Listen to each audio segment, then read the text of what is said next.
Sabi niya, you just won 100,000 pesos. Eto ko parang feeling ko, scam ba to?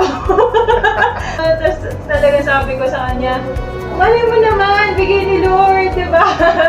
We were just hoping and manifesting din. Siyempre, it's a risk naman. Hindi naman namin alam kung ano yung mangyayari. But we are very grateful na nakuha po namin yun. Nanalo ko ng ganito ganyan, ng 100K. Tapos sabi ko, hindi nga. Kasi parang hindi ako naniniwala. Kasi nga, first time ever kong nanalo ng ganong raffle.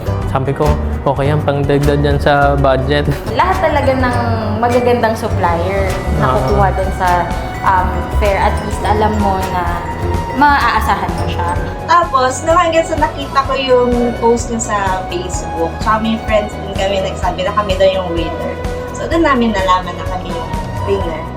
At quick namin, nag-book kami ng ng madaming suppliers.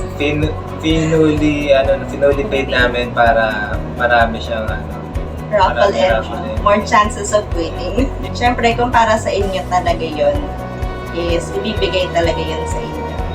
Ako daw yung nanalo sa raffle, tapos sabi ko sa kanya, seryoso ba yan, sir? Wala akong nasabi talaga.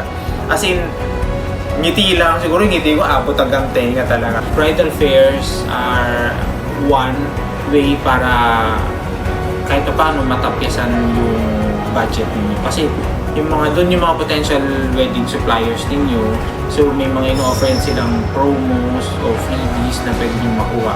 Plus on the side, syempre ito. This one.